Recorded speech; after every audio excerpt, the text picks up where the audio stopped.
Season 2 of the Book Trivia Podcast, where we dig up the juiciest insider gossip on authors and their backstories. I'm Jess, and joining me is the co-hostess with the mo-hostess, Rach. Hi, Jess. How are you? Hi. If you like your podcast served with serious literary theory, you might want to keep doom scrolling, because here at BTP, we are about fun facts, and that's that. Today, we're hopping aboard a sailing ship heading back in time to 19th century Europe for a good old swashbuckling adventure that has it all: betrayal, imprisonment, a hidden treasure, and an intense revenge plot that's hard to keep track of. That's right, if you haven't guessed, today we'll be talking about Alexandre Dumas' The Count of Monte Cristo, a sweeping adventure classic first published as a newspaper serial in the 1840s and later adapted into an absolute Thor's hammer of a book, running at over 879 pages. That was my copy, at least. But before we dive into secret islands and elaborate payback schemes, let's kick things off with a quick round of general book trivia. Shall I start, Rach? Yeah, you start. All right. My first question for you is, which Salman Rushdie novel follows the story of Salim Sinai, who discovers he is telepathically linked to all the children born in India between midnight and 1 a.m. on Independence Day? I've tried to read this book and I can't get past the first chapter. Oh, What's it really? called? Yeah, is it called Midnight's Children? Yes. Have you tried any other Salman Rushdie? The Satanic Verses? Oh, are they good? I should Well, I've try. only read Midnight's Children, but the Satanic Verses is quite famous, isn't it? It didn't get banned. He got a fatwa put out against him for writing it. Oh, wow. So, yeah, probably was banned in some places. Maybe that's another book trivia episode for us. Yeah, maybe. Question one for you, Jess. Which book contains the pirate Long John Silver? Oh, is this going to be a pirate theme? Have you done all pirate themes? Knowing No, you? just I think it was on my mind when I was thinking of questions. Is it Treasure Island? It is, correct. Nice. I actually haven't read that, but it's in my bookcase. I'm not sure if I've read it either. So, maybe we should do that one. My question for you is completely non-pirate related. Who wrote the 1997 novel that follows party girl Rachel Walsh as she's forced into rehab in Dublin after an overdose? I love that book. Is the question who wrote it or what's the title? Marion Keyes. Yes, I love Marion Keyes. She's one of my all-time favorite authors. I love Marion Keyes too. She's such a good If author. I could write, I would like to write like her because she's so funny. And warm as well. All her characters, you just want to live in that world. Okay, question 2 for you, Jess. Name that author. I'm going to say their books and you've got to say who the author is. So they wrote The Fault in Our Stars, Everything is Tuberculosis. John Green. And Paper Towel. Correct. You started with the only one that I've actually read of John Green. I've never read any John Green. I know he's really famous and people love him. Yeah, it's a heartbreaker, that one, but it's a good book. Okay, and my last question for you is, which author has openly said they suffer from triskaidekaphobia, which is a fear of the number 13? It could be anybody. I'm just going to guess Stephen King. Yes! That is an awesome guess. That must be my subconscious or something. I don't know why I guessed him. How funny is it that he's scared of the number 13 and he's known for all of his horror books and everything? Yeah, that just popped into my head. Guess Stephen King. Well done. Very good. Okay, question 3 for you, Jess. The first book in which popular book series is called Christie's Great Idea. The only thing I can think of, because you're talking like that, is it the Babysitter Club books? It is the Babysitter's Club book. You love them. I know. Don't you love them? Yeah, I do love them, but not as much as you love them. But I always think of, I don't know why, Peanut Butter and Jelly, because I used to read those books too. I'd forgotten about those. Yeah, I don't know. I must have been reading that at the same time. But the jelly, because I didn't realize that jelly is jam in the US. Yep. So I always imagined them eating peanut butter with jelly, which is what Australians... They call it Jello. Jello. So that's what, if you're a US listener, that's what I imagine you guys were eating. Peanut butter sandwiches with Jello on it. Yeah. For years. Okay, so shall we dive into this episode's featured book, which is The Count of Monte Cristo by Alexandre Dumas. I'm not going to say that properly. I'm going to have problems with all of it. I know, what we should never pick anything with French names. Spoilers from now on, so be warned. This book was first published in book form in 1846, after it had been released in serial form from 1844 to 1846. The book is about 4 to 6 times longer than the majority of what I generally read, but it's a well-known classic fiction book. It tells the story of Edmond Dantès, a young French sailor from Marseille who is unjustly imprisoned for 14 years in an island prison. He manages a daring escape, finds an insane amount of treasure, uses that treasure to transform himself into the wealthy Count of Monte Cristo to orchestrate an elaborate revenge against the men who framed him, only to confront the moral complexities of justice and mercy as his meticulously made plans finally unfold. Did you know that Alexandre Dumas was inspired to write The Count of Monte Cristo after reading a real-life case about a man who was falsely imprisoned and later took revenge after acquiring wealth? Did you know about this, Rach? Yes, more from me in a minute. I'm going to severely mess up all pronunciations through this whole podcast. But let me start with ruining Me too. the pronunciation. Right? The original true story was called Le Diamant et la Vengeance, which was published in 1838. The case was of a French shoemaker called Pierre Picot, who was engaged to a wealthy woman, and 3 of his jealous acquaintances told authorities that Pierre was a spy. As a result, he was sent to jail for 7 years at the Fenestrelle fortress. In prison, he befriended a wealthy Italian priest who later died and left Pierre a treasure hidden in Milan. I don't think he actually escaped jail. I think he was just released, but later he took up a new identity using his newfound wealth to carefully plan an intricate revenge plot that took 10 years to carry out on the men who had betrayed him. Dumas read this case in a collection of police archives. He was fascinated by it, and he used it as the seed of the idea for Edmond Dantès' story in The Count of Monte Cristo. What do you think about that? My fact is Dumas did find that story in the Memoirs of the Archives of the Paris Police, which was written by Jacques Pouchet, a French statistician and archivist, and he is actually thought to have coined the phrase bureaucratic. So that's his claim to fame. Went on to make all of our lives hell with the word bureaucratic. With bureaucracy. Call back to our last episode on hitchhikers. But it's actually disputed whether the tale of Pierre Picard was actually based on a real life case, or if this guy, when he was going through the police archives, thought these are all a little bit too dry and a little bit too boring, so I'm going to make up a little piece of fiction and slip it in. People have looked in Nîmes for where Pierre Picard supposedly was from and where these crimes took place, and they can't locate definite evidence that it was true. So it's potentially someone who wanted to be a writer just slipping it into a nonfiction book and presenting it as fact. And then Dumas just took Dumas loved it and went, I need to write a serial book based on this. It's amazing, and thought it was a true story. So yeah, it's in a grey area where no one's really sure, is it true or is it not? But Jess, have you ever read The Count of Monte Cristo before? This was my very first read, and I actually bought the copy that I had a few years ago. It's been sitting on my shelf staring forlornly out at me. It's such a massive brick of a book that I kept picking it up, feeling how heavy it was and looking at the very tiny writing and then putting it back on the shelf. So it was good to finally have an excuse to commit to the cause. I was so glad that I read it. It's an awesome swashbuckling tale. For a book that's over 180 years old, I was really surprised at how much I wanted to keep turning those pages. We've read other ones that are old like that, and this one was just so good. I love a good story where the uneducated protagonist has a glow up, like he's smarted up, and then that whole wild escape when he was thrown out over the water with his legs tied up, that was peak adventure. I would say my only criticism is that when we finally do get to the revenge plot part of the book, there's quite a list of characters, and many of them are old characters with new names.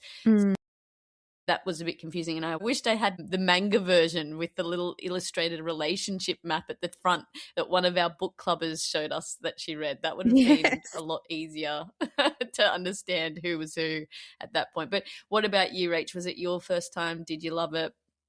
I had never read this before, and it's been on my to be read list for years. And I was getting massive fear of missing out because I thought everyone in the whole world had read this apart from me. And then when it was my turn to pick the choice for book club, I selected this monster because you were secretly encouraging me to. And I'd always wanted to read it.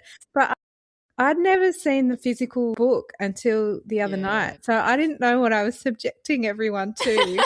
And people were saying, do you know how big this book is? And I went, we'll get through it. So it took us quite a while to plow through. But I also really, really enjoyed it. I didn't know I was into swashbuckling, but I love a swashbuckler.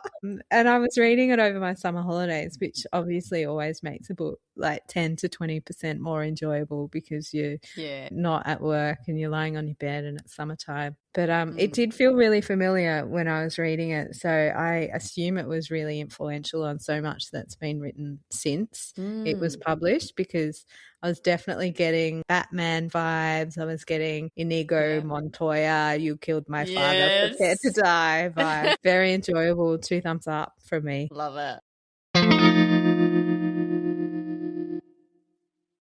Rach, we normally start off with a bit of history on where the author was born. But actually, before we do that, Alexander's father, also called Alexander, not confusing at all, Alexander Sr. led a pretty interesting life too.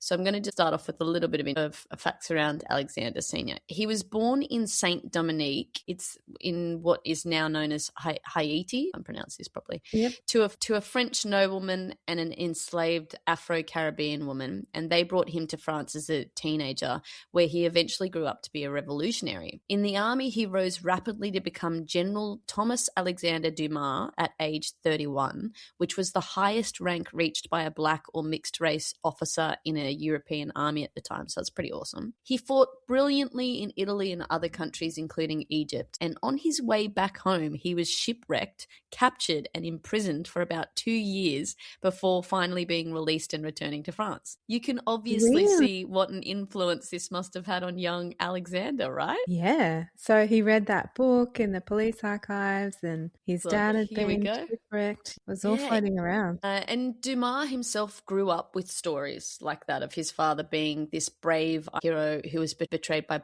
political power. So on that note, back to our main man, Alexandre Dumas, the author. He was born in 1802 in Picardy, France. He had 2 older sisters, and when he was old enough, he began working as a low-level clerk for Louis Philippe's household at the Palais Royal. He was hired largely because of his elegant handwriting, and he did copywriting and office work for the Duke. Would you believe it, in 1830, yet another revolution was staged by the then King of France, Charles X, who was trying to grab more power. As you can imagine, the people of France were none too happy about this turn of events, and they all rose up for 3 days. And Dumas joined them by helping to build barricades and joined in on all the street fighting. Long story short, the revolt forced Charles X to give up the throne, and he was replaced by none other than Dumas' former employer, Louis Philippe.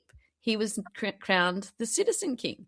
So after the revolution, Alexander settled back down and started writing for magazines and theatre, which is how his literary career took off.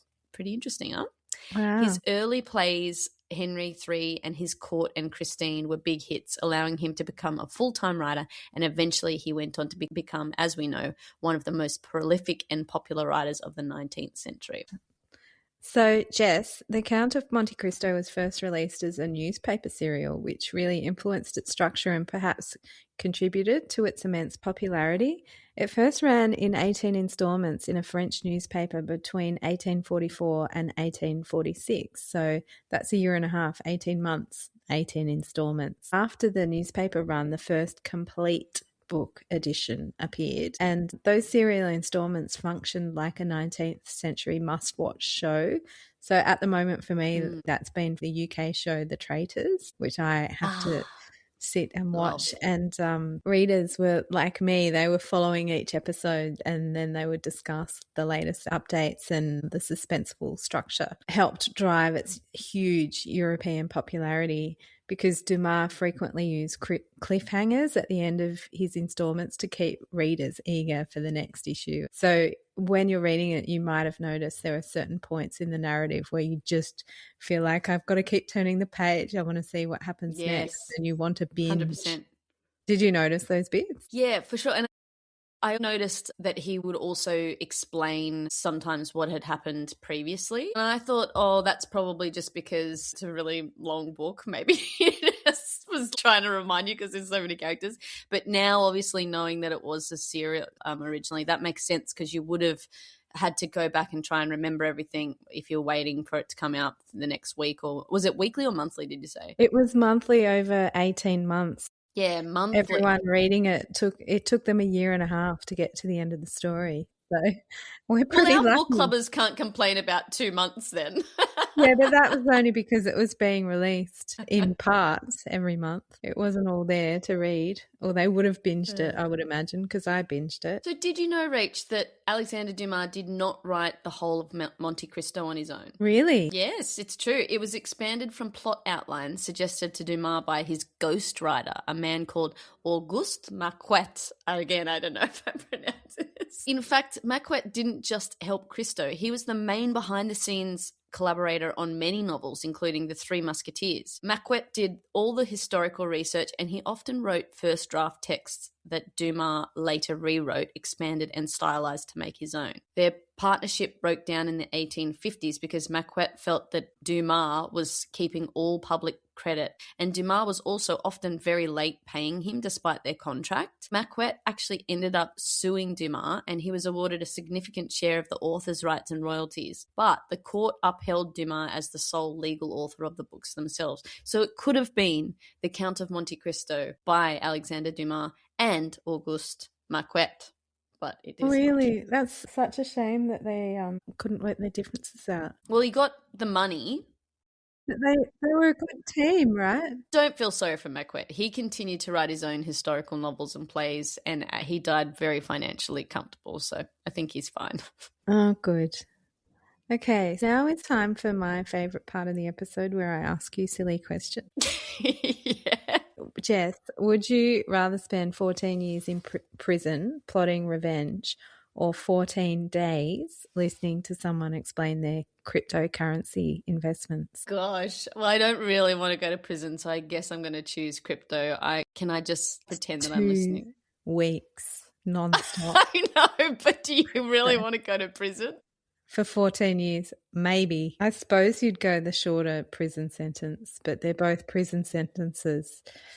Okay, Jess, would you rather get Abi Faria style makeover, which involves 14 years of tunneling, language and chemistry lessons, and a giant treasure? Or would you rather get the Pretty Woman style makeover where the hotel manager makes Bridget help you buy a dress and then you get to say, big mistake, big, huge, to the other shop lady who works on commission? Well, do I have to be in the prison when I'm getting the Abi Faria makeover? Because I'd rather be like the smarter one, don't you think? I don't know. Well, it happened in the prison. He got his glow up in the prison. So, yeah, you kind of do. Know. Okay. Oh, okay. But you end up with a giant treasure. So, it's a tough one. Exactly. I'm gonna stick with my original thought. What about you? Which one did you pick?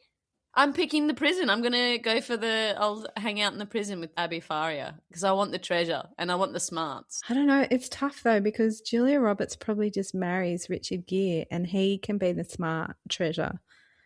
But no, I think I'll go the prison makeover too.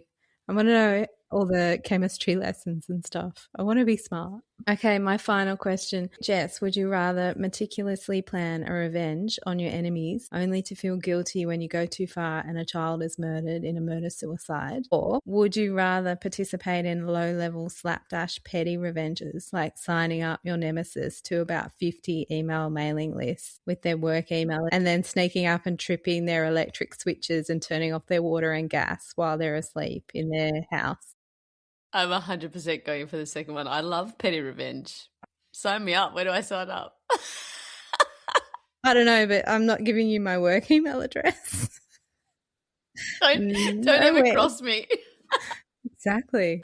I think I'm with you. I'm going to go petty revenge too, because you don't want to take it too far.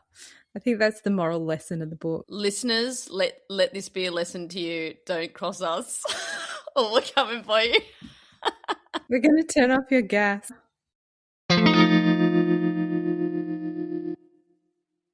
I already mentioned that Dumas drew upon real-life inspiration for the character of the Count, using Pierre Picot, the shoemaker's story, as the background for the plot. Well, we think it's true. But did you know, Rach, that there is another character in the book who Dumas based on a real-life person? Can you guess who it was? Napoleon Bonaparte. No, I don't know. Cool. Yes, that is true. Character. Is it the Countess G?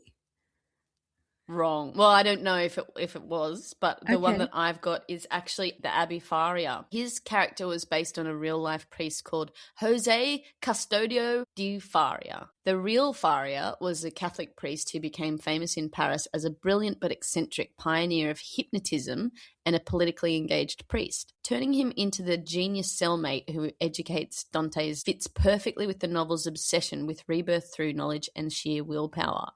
Biographers note that Dumas was fascinated by somnambulism, which is, I believe, sleepwalking, and experimented with seances and hypnotism. So it's very likely he knew Faria's story, even though he later claimed a little disingenuously that his Abbé Faria was purely a product of his imagination. That was probably to avoid getting sued again by someone. I'd say so. So shall we, on that note, rate our top 3 characters? I'm happy to start. Okay. So going from 3 to 1, my third favourite was Morel. Yeah. The owner of the shipping company. I loved how he not only stuck up for Edmond at the start when he was being taken away, but even when it had been years with no word, he kept going back to Villefort, the prosecutor, hoping to get Dantes back home. I love that so much. Yeah, he was beautiful. So my second favourite was Abbé Faria. That's where I was going with the previous fact. I mean, who doesn't love a genius priest who has burrowed his way through prison walls with basically a spoon? And he helped Edmond get like a PhD level education while passing the time, not to mention the fact that he gives Edmond the map to find the epic treasure. I thought that was awesome. And he's only your number 2. Gosh. Yes. He's your number 1. My number 1 randomly came out of nowhere, and that is Eugenie, the daughter of Danglars, grudgingly engaged to Albert. She hardly spoke in the whole of the book until the very last quarter, and then bam, she masterminds her own escape route with Louise by dressing as a man and heading to Italy with her lady love. How good is that? And how forward thinking was Dumas to have those two as a romantic couple? I loved it. What about you? Give me your 3 to 1. She just came out of nowhere. So I completely cheated because I couldn't pick just 3 people. I had to group them. I'll go 3, 2, 1. My third favourite grouping is Valentine and Monsieur Noirtier. I love them both. They were a good crack, especially because my audio narrator, I was reading and listening just to get through that beast of a book. And the audio narrator would always say, Monsieur Noirtier. And then whenever Noirtier had to say yes, he would say, yes, like that every time. And I love that. There was a passage when Noirtier had to say yes a lot, and it just kept going, yes, yes. And I had to stop folding my washing and sit down and laugh. So that was my third favourite. Then second favourite, it's a grouping again. It's Albert and Mercedes, which is how my audio narrator pronounced her name. I would have said Mercedes. I thought he was amazing for someone who grew up really privileged and lost everything. He had such character, and I thought Mercedes was a really silent victim who maybe even suffered more than Edmond in the end. I loved those two. And then my favourite grouping is the whole Morel family. Lovely. All just lovely. All of them. Love them all. I'm surprised that Abi Faria is not in your grouping. I've kind of forgot about him. I should have put him in. Maybe I can put him in with Albert and Mercedes. I don't know. Yeah, fair. You know What? what? You can do whatever you like. Yeah, I'll group him in there. He's definitely top 5. I did love him. And shall we go for the ones that we hated? Yeah, you start. Okay. I'm going to be a bit obvious, but of course the 3 that I hated the most were the original ones who conspired against Dantès. So Danglars, the ship's junior officer, Villefort, the prosecutor, and Fernand, who later becomes the Count Morcerf. It's funny because we had a bit of a debate, didn't we, Rach, when we were talking about this at book club.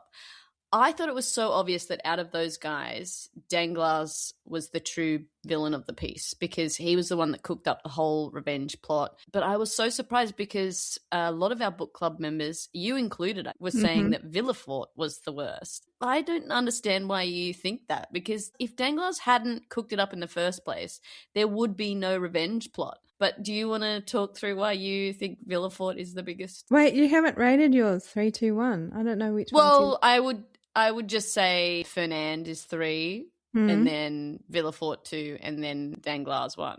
And you think he's the worst? Yeah, 100%. Well, I would go 3rd worst, Fernand, because of the business with Heidi's father. That's an abomination. And then the letter posting and marrying of Mercedes. 2, I'm going Danglars because I think he was just a greedy person who his pride was wounded by not getting the promotion. And also it was really satisfying, his ending with Luigi Vampa extorting him for chicken and glasses of water. Oh, that's $1 million. That's $1 million. That was so satisfying. Like he got off lightly compared to everyone else.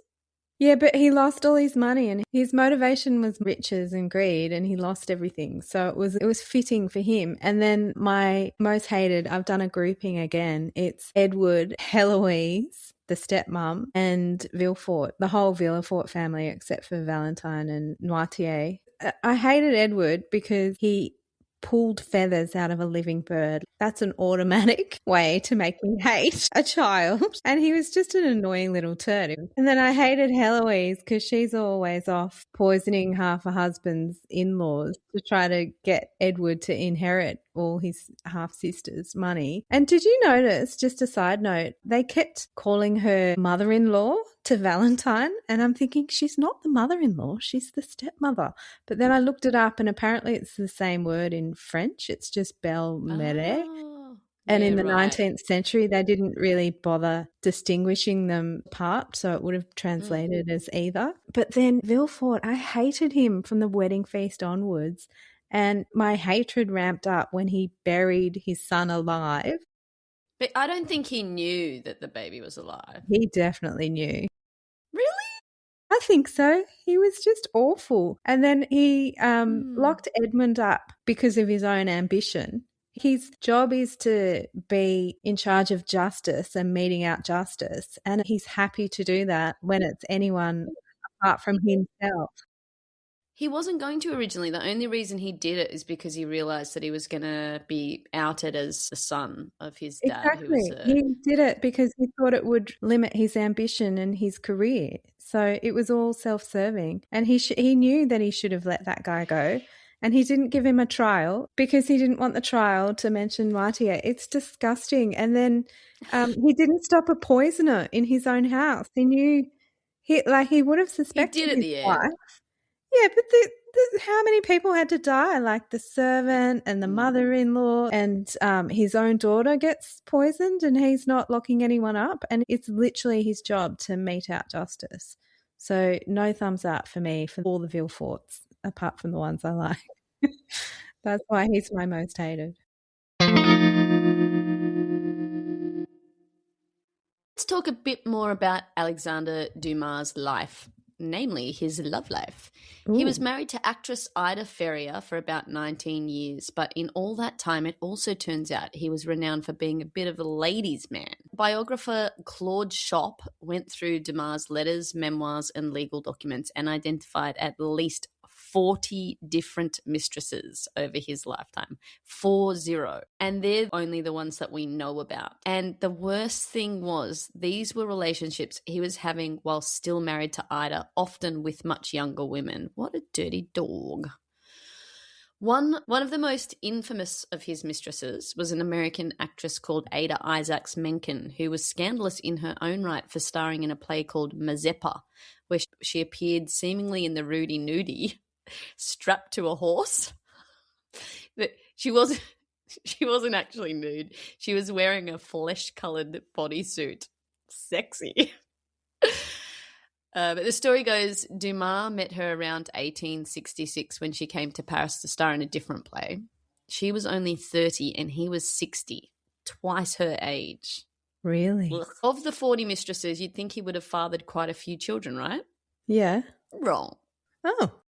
Actually, there was only 4 that he outright acknowledged were his, and none of them came from his lawful wife. Oh. He acknowledged 2 boys and 2 girls, and one of the boys, who was also called Alexander, so really confusing, Alexander Sr., Alexander Dumas, the author, Alexander Jr., and Alexander Jr. went on to be a famous novelist and playwright in his own name, penning La Dame aux Camélias. Yeah. Wow. So there you go. Let's talk now about money. Dumas. Money. Exactly. Dumas earned immense sums of money from the publishing of both the Count of Monte Cristo and the Three Musketeers. And so he decided to use that money to commission the building of a private estate northwest from Paris. He built a giant house, rumoured to have cost 500,000 francs. Those days too, 500,000 francs. Yeah, a lot of money. And he christened it the Chateau de Monte Cristo, and it had a separate pavilion for his writing. And he named that separate pavilion the Chateau d'If after the prison in the book. So obviously he didn't love writing or the act of writing. So that whole estate was constructed between 1844 and 1847, but sadly, in 1848, the year after it was finished, he had to sell it, and he sold it for only 31,000 francs, which is weird, right? Because yeah. Cost 500,000 to build, but he'd run out of money due to his extravagant lifestyle, and he somehow managed to negotiate with the new owner the right to continue living there for a while longer after the sale, maybe because he only charged them 31,000 francs. And he lived there until 1851, where he had to leave France for Belgium due to bankruptcy. The property was almost turned into flats in the 1960s, but it was saved by a few activist groups, and it's now functioning as a museum, and you can get tickets and visit if you're ever in Paris, or if you're too poor to go like me, you can give yourself a little tour via Google Images, and the house is stunning. It's got a Moorish room, which looks exactly like something out of one of his books. It's incredible, the intricacy. The writing pavilion that I mentioned, the Chateau d'If, it stands in its own moat, and it's got facades carved with titles of his work, and it's decorated with sculptures of some of his fictional heroes. And when he actually lived there, he had dogs and cats roaming the grounds, and his menagerie also included parrots, monkeys, and even a vulture. Would you have loved that because you love animals? I don't want a pet vulture that lives in a barrel. That sounds pretty bad. And apparently the vulture was eventually given to someone else because he wasn't looking after it properly. And that person was a restaurateur or a chef, and it got really fat from all the tidbits of leftover food. I thought that was going differently. I thought you were going to say they killed it and chopped it up and put it in vulture soup or something. No. I think the vulture ended up much happier with the new owners because it would follow it around and get little tidbits of food. Phew, okay. Good editing. My fact actually follows on from where you mentioned how he fell out of political favour and he was pressured by creditors, and he obviously left France in 1851. After that, he spent about 2 years in exile in Russia, where his works were quite popular among the French-speaking elite. But for the next 10 years, Dumas was mostly back in France, moving between Paris and various provincial locations. All the while, he continued to publish fiction, drama, and travel writing, of all things, until shortly before his death in 1870. And that's what this next fact is about. It's actually about what happened with his death. He was staying at his son Alexander's house in Normandy at the time, as his health was declining and he was still under financial strain. He was 68 and he died from natural causes, most likely a stroke or a heart attack. And when he died, he was initially buried in his birthplace of Villiers-Cotterets. Later, however, his remains were moved to the Pantheon in Paris in 2002 to honour his literary contributions amid a 20th century reprisal of his work. So he kind of died in financial distress, but he then moved to the Pantheon post-death, which is kind of nice. Right. That's nice. At least he was recognised 100 years later. Yeah. So let's talk about a few notes on money from the book. Edmond, finding that lost Sparta treasure, enriches him enormously. And towards the end of the book, after he's presumably spent vast amounts of money using it to manipulate financial markers to screw over Danglar, etc., his will states that he's still worth around 80 million francs, which, according to Google, is worth approximately 3.6 billion in today's money. If you bring it up to state. So who knows what that treasure was originally worth, because he'd been living on it and using it for his revenge plans before. And another note on money, French currencies mentioned in the book are louis. They are gold coins with pictures of the king on the back, and the king obviously in France was generally named Louis, although you did mention a Charles. And then there's mention of double Napoleons. They're gold coins with Napoleon's profile on the back, but they're still gold coins. Obviously, when he got into power, he wouldn't have gotten rid of all the louis, but he started minting his own coin. How confusing.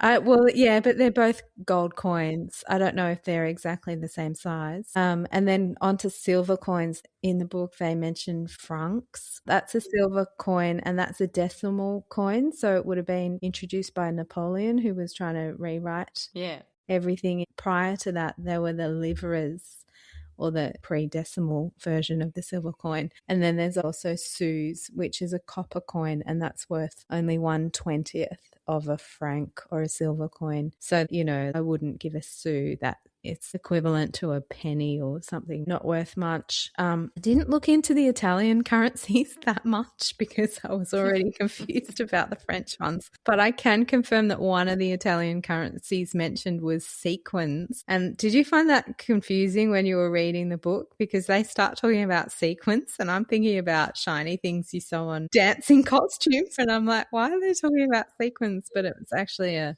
Venetian coin. It probably comes as no surprise, but The Count of Monte Cristo is one of the most adapted novels of all time, having inspired over 20 major films, numerous TV series, as well as plays, musicals, and even a rock opera. Because there's so many adaptations, even we as consummate podcasting professionals couldn't quite get to all the different adaptations. I did watch the 2024 French film called Le Count of Monte Cristo with Pierre Niney starring as Dantès. Did you watch that one, Rach? I didn't. I watched a 2024 TV miniseries starring Sam Claflin. I don't blame you for giving the movie a miss. It was 3 hours long. Really?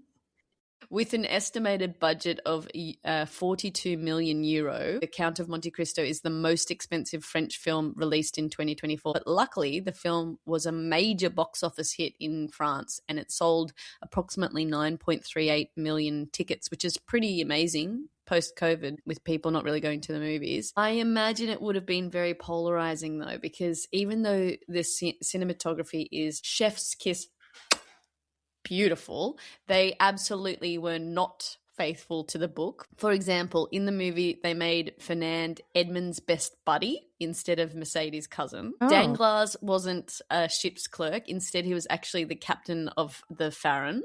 Oh. And later on, instead of being a well-to-do accountant, he was a slave trader. And the biggest, and in my opinion, most unforgivable, was that they completely changed the ending of the book.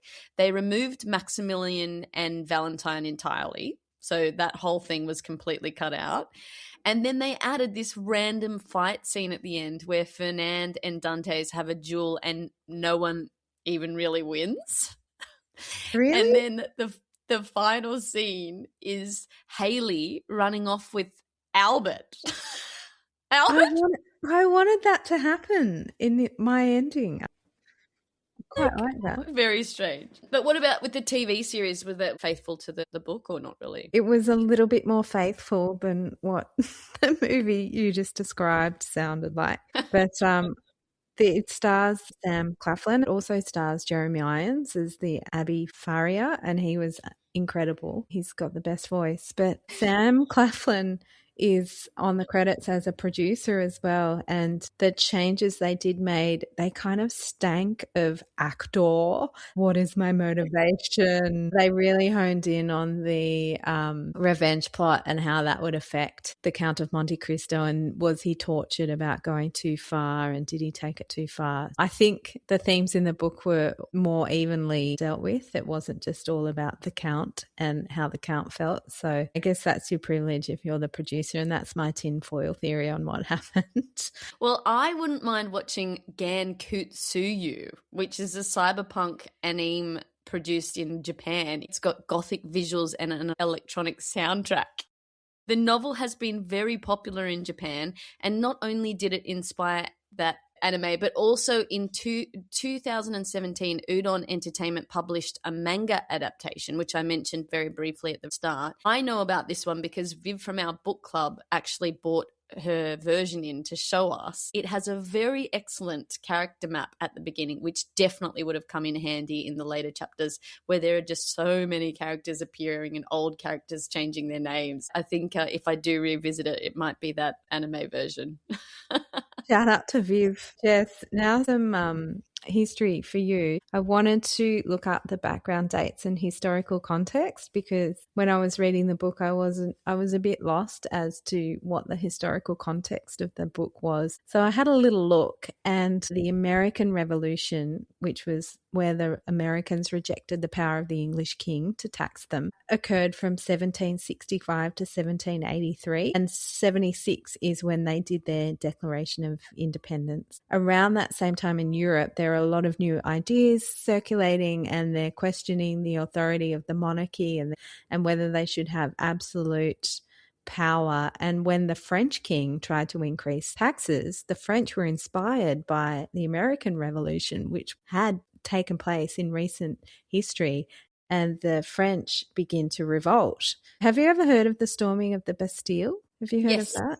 That's why they have Bastille Day, right? Yeah, that was part of the French Revolution, and that lasted from 89 to 99, so 10 years. That was also known as the Reign of Terror, because there was people getting their heads chopped off left, right and centre. It was a really unstable time in France, because toppling the king left a power vacuum. So it was a crazy, chaotic time. But after 10 years, there's a military coup where Napoleon overthrows the French government and declares military rule. So by 1804, are you following? He's declared he's declared himself emperor, and he's also taking over more and more of Europe because he's a brilliant military strategist. Napoleonic Wars run from 1803 to 1815. He takes over France, and then he just starts taking over most of Europe. But by 1812, his dominance begins to wane because he has a disastrous invasion of Russia. All his enemies call themselves the Allied powers, and that's mostly Britain, Russia, and Prussia. They all band together and they defeat him at the Battle of Leipzig. They're occupying Paris by 1814. So these Allied troops come in. And all that time when Napoleon was in power, the English had been sheltering the old French Bourbon king in England. And so when they come to Paris, they put that king onto the throne and they exile Napoleon to Elba. So that's the time when the book starts. All of that has just taken place. So then there's the 100 days in the book. So 1815, Napoleon escapes exile. He returns to France. He regains power for a short period. Then that ends with his defeat at the Battle of Waterloo in 1815. And then after he surrenders at Waterloo, he's exiled to St. Helena, and he's supervised by the British from 1815 until he dies in 1821. So the book begins in 1815. It's just prior to that 100 days where he comes back into power. And all of that is the backdrop of the events of the book. And the book concludes in the late 1830s after Napoleon has died. Basically, everyone reading along knows that, but people reading along now, I don't know that and you don't know that. Yeah. And I did definitely, when I was starting to read the book, I was going down this rabbit hole because I was looking up Napoleon, trying to understand what the background was as well. So that's a really good summary of it. Yeah, because I was looking Frankenstein, which we've also done on the pod, that was set in the 1790s. So that's during part of the French Revolution. And then Crime and Punishment was 1865. So that's 30 years after Edmund sails into the sunset. And he's already talking about Napoleon being a great man in Raskolnikov's theory. Yeah. And Pride and Prejudice is 1811 to 1812. So just 5 years earlier to this book. Geez, we're spending a lot of time in the 1800s, aren't we? Yeah. Speaking of Frankenstein, I've got a little trivia fact for you. In the book, there's a Countess G. She's friends with Franz and Albert, and they go into her opera box and she sees Monte Cristo across the opera in his box, and she comments that he looks like Lord Ruthven. I looked that up, and Lord Ruthven is a pale-faced, mysterious and wealthy aristocrat who travels across Europe, often bringing ruin to those he encounters. He's a character from a book. His character was inspired by Lord Byron, and the book is called The Vampire, and it was written by John Polidori in a competition. So it all circles back. The Countess G, you know how they just say G and they don't say her full name? That's because she's a real-life person. She's generally understood to be Countess Teresa Guiccioli. She was a real-life noblewoman in the 19th century. You can look her up on Wiki. And she was married to one of Napoleon's friends, but she cheated on him with Lord Byron. She actually went out with Lord Byron. Oh, he was a dirty dog. And Dumas has put her into the book as a character, saying, Monte Cristo looks like a vampire from The Vampire, which was inspired by Byron's doctor. Amazing. Little bit of trivia for you. We're bringing you the best facts. Speaking of which, did you know, Rach, that Alexandre Dumas was also a lifelong Freemason, and he even weaved Masonic themes into his works? Really? Yeah. He joined the Lodge La Cadrette around the 1840s, and he remained active for over 30 years until his death. If you read closely, you would have caught some references in the Count of Monte Cristo, like the sailors recognizing each other like Freemasons via signs in chapter 31. Dumas was also known for participating in the Club des Hashish Chins, which was a Parisian group of intellectuals who experimented with, you guessed it, hashish. They gathered monthly donning Arab robes to consume dawamesk, which is like a greenish paste of cannabis resin, honey, pistachios, spices, and butter. My question to you, Rach, is, would you taste it? That scene in the book where Franz ends up in the cavern on Monte Cristo, that's a massive ad for hashish paste, isn't it? So yeah, maybe, because he makes it sound really good in the book. Yeah, so. And honey and pistachios, I mean, that's a classic combo.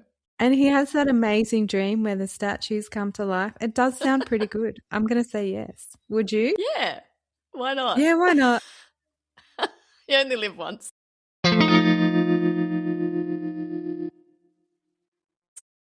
I've got a few random facts. I'm counting Napoleon as a character in the book because he kind of is. I've noticed.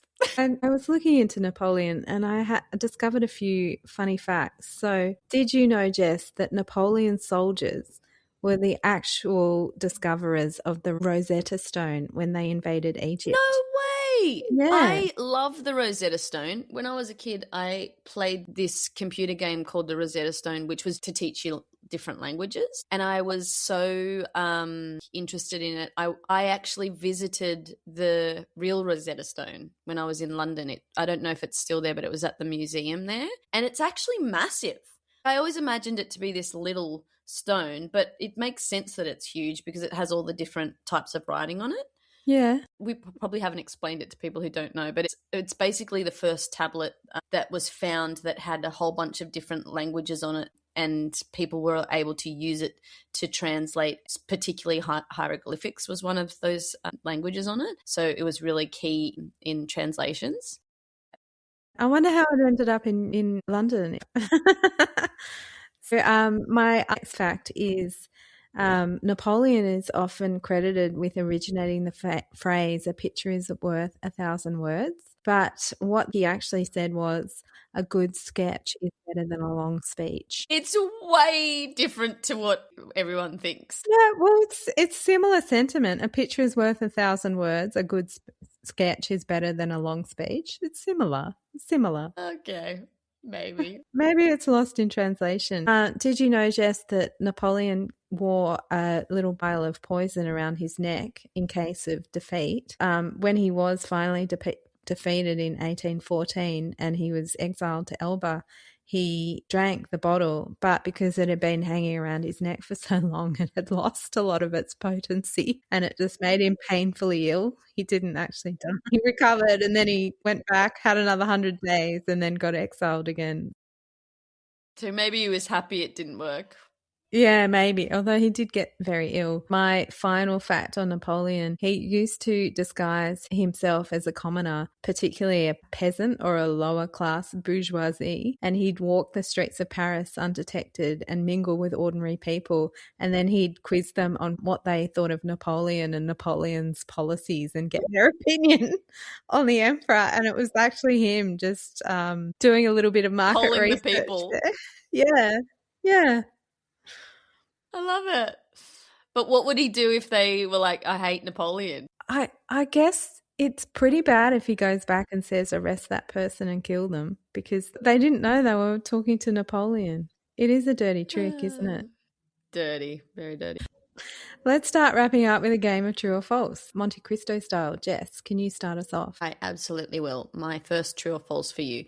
Did Dumas compile a massive culinary encyclopedia called the Grand Dictionnaire de Cuisine? 50-50. I'm going to say true. He did. Yes, true. It was his final major work and published after his death in 1873. It was an A to Z compendium featuring over 3,000 recipes Dumas claimed to have personally tested, blending gastronomic entries with anecdotes, travel tales, and literary asides. One of them was vulture soup. No. Well, I wonder how many Italian recipes were in there, because did you notice a few mentions in the book about how bad the food was in Italy? That's right. I don't know why there was shade. I didn't know if it was an in-joke. Italy has beautiful food. Yeah, that's what I thought. It was delicious when I was there. I was trying to get to the bottom of that and see if it was just the French ribbing the Italians and having a bit of a joke, or if they genuinely thought Italians had awful food. I couldn't really figure it out. Jess, The Stars Tennis Balls is an updated retelling of The Count of Monte Cristo written by Stephen Fry. True or false? The Stars Tennis Balls. Yes. Well, I feel like it has to be true because it's so odd. It is true. Yeah. It wasn't called that in all locations. In some areas it's called Revenge, but in the UK it was published as The Stars Tennis Balls. So I need to read that now to find out why. Yeah. My second true or false for you. In the mid-1850s, was there a fake sequel to The Count of Monte Cristo published, falsely attributed to Dumas? True. Yes, there was. It is true. It was called The Hand of the Deceased and was penned by Portuguese writer Alfredo Pozzolo Hogan, but falsely attributed to Dumas, who denounced it as repulsive, slamming its grave-robbing gore and poor writing as a grotesque cash-in to the original Count. So he didn't like it. No. Okay. My true or false, Sam Claflin, the star of the miniseries I watched, also stars in screen adaptations of books by Jojo Moyes, Taylor Jenkins Reid, and Suzanne Collins. True or false? It's 100% true. It's Hunger Games. It's Me Before You or Me After You. And what was the other one? Taylor Jenkins Reid. Taylor Jenkins Reid. What's he in for? Oh, I know, Daisy Jones. I watched that. It was all right. I haven't seen it, but Catching Fire, is that Hunger Games? Yeah. He's really good in catching fire. Apparently he has made a bit of a niche for himself, starring as the male romantic interest in female-led movies. So Me Before You, Daisy Jones, it's all about the women and he's just the hot, boy in the background. Side piece. Yeah, the hot side piece. And he's obviously made enough money now that he can produce miniseries. Yeah. So he was the star of Monte Cristo, not the hot side piece. I've got one more true or false for you. Is there a special sandwich called the Monte Cristo sandwich? Is there? There's a Reuben. Is there a Monte Cristo? Why not? Yes, true. It is true. You have got 3 for 3. The Monte Cristo sandwich is an egg-dipped, pan-fried or deep-fried ham and cheese sandwich, often including turkey, and typically served with powdered sugar and a side of jam for dipping. It's the American variation of the French croque monsieur. I don't know if it was actually inspired by the book. Maybe they just can't say croque monsieur because I can't say it either. It sounds delicious until you get to the powdered sugar and side of jam. I don't understand mixing bread and turkey with sugar. It doesn't sound like it will come out nicely, but maybe it does. All right, your final true or false from me. Napoleon Bonaparte, who arguably I'm saying is a character in the book, actually wrote a romance novel himself. Man, I hope it's true. Go on. It is true. Please say it's true. Oh my God. It's called Clisson and Eugenie. Eugenie's the girl and Clisson's the soldier. It's a bit of a short romance penned by Napoleon. He did it all. Conquering, writing murdering, sexy novels.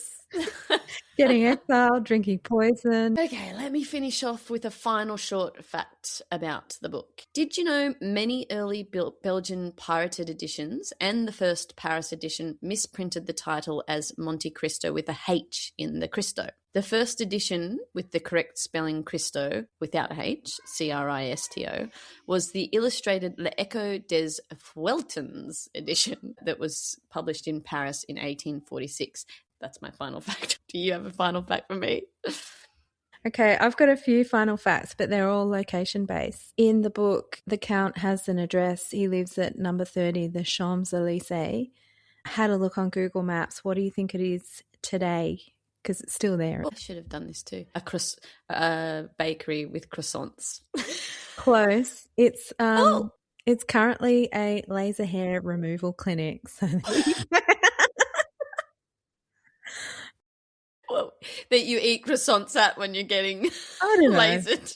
I didn't want to say no, you're way off. It's a good or service that you can purchase. You can go to the Count's house and have your armpits lasered or your legs lasered by some lovely French people. Second location-based fact, the Chateau d'If is an actual fortress and it's 1.5 kilometres out from Marseille.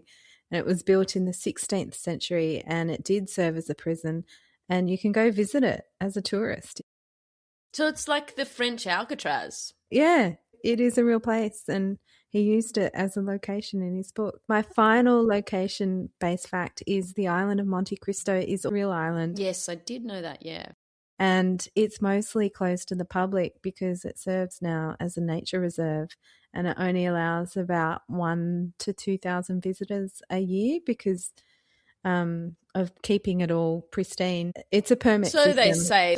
They're lying about that. They're just having secret cave parties where everyone's having hashish. Yeah.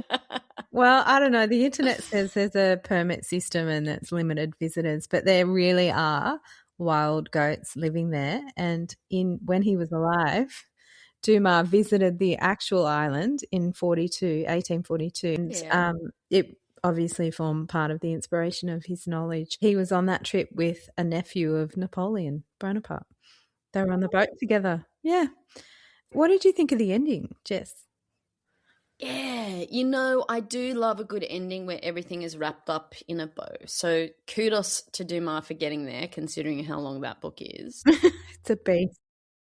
But as I said, I really thought Danglars was the main instigator of the whole plot. So I felt like he really got off too light in the revenge, even though it was funny. It was funny. And speaking of revenge, I know he was in prison for so long, but I did have trouble staying on Dante's side when the innocent people started getting hurt in all those side plots. And it's been even a month on and I still don't really know how I feel about it all ending up. Even aside from the revenge and all of that, I thought it was so weird that he rode off into the sunset with Haley, who I read more to be a daughter than a romantic interest. He talks about her being his daughter. So the ending was a bit pervy. It makes a lot more sense now that you said how many mistresses he had. And all Yeah. how he had a girlfriend when he was 60 and she was 30. The ending's making more sense. And I do agree with you. I felt he should have ended up with Mercedes. I know Mercedes did her man dirty by going off with her cousin, which is gross in itself. She thought he was dead. Yeah, but I do feel like she did hang around for a long time and she was there for Dante's dad when he died. Her ending, I agree with you, just wasn't right. She shouldn't have ended up in a nunnery. What do you think? What was your final thoughts on the ending? I did like the ending. I liked the entire story, but the very, very end. Yeah. I would have much preferred that he ended up with Mercedes than 80, which is how they pronounced it. But, you know, apart from that, I like that he sailed away into the sunset and he left his massive fortune behind and he just wanted to live a contented life. I think they're all good points, but Mercedes is only 30-something and he's acting like she's this empty husk of a cicada shell that, you know, isn't, and he's got to go for this 19-year-old girl, and I'm thinking, I'm not sure about that, but obviously we live in 2026 and he didn't. So yeah, I did like the end. And that's a wrap on our deep dive into Alexandre Dumas and the Count of Monte Cristo, from his legal troubles with his ghostwriter through his numerous mistresses and finishing with an egg-wrapped sandwich for good measure. Rach, you want to hit us up with a teaser for the next episode? I think Kevin from the Wonder Years, Giants and Sicilians. That's my cryptic clue. Yes, what's yours?